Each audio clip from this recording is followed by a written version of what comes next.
So ayan, ito mga idol, oh, nag-comment sa ating YouTube videos mga idol. Sabi niya mga idol, ako boss, daghan kayo og violation.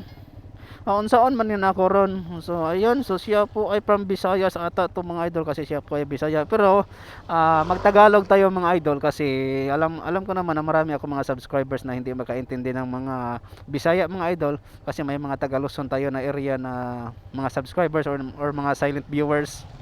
So magtagalog tayo. So sabi niya dito sa kanyang comments mga idol, so yung sa akin, marami daw siyang violation. So paano na to daw? So actually no, pag may violation ka mga idol, wag kang wag kang mag-alala diyan, kasi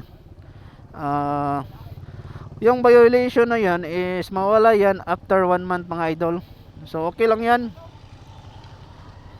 Tapos para para tumaas ulit yung ratings mo, biyahe ka ng mga rush hours, tapos turn on mo lahat yung mga auto assignment filter para madali kang mapasukan. Kasi once na naka-auto ka, yung booking na pumasok sa auto, ay talagang madali lang po yung tumaas yung ratings mo, at saka yung mga violation mo, madali lang mawala. So ayan. So wag kang nang yung violation na yan, kasi talagang may mga time talaga na magkaroon tayo ng violation. So katulad sa akin last week no, nagkaroon ako ng violation. Last month pala. Nagkaroon ako ng violation kasi kinancel ko po yung pumasok sa auto assignment filter mga idol, kasi yun sa booking niya is wala namang note, at pagdating ko doon sa pick up location is delivery pala na may malaking COD. At sabi ng customer, ikaw yung mag-cancel kasi ako daw yung nag-reject. So hindi ko daw i-deliver, kaya dapat daw ako daw mag-cancel ng booking. So yung ginawa ko naman is kinancel ko. At ayan, nagkaroon ako ng violation.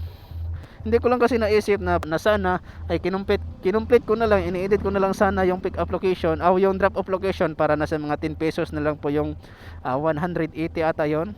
Sana ganoon na lang ginawa ko para hindi ako magkaroon ng violation. Pero wala na, it's ulit na mga idol. Kaya ayan. So sa mga ganyan no, sa mga violation, 1 month lang po yun idol. So mawala na po yun after 1 month.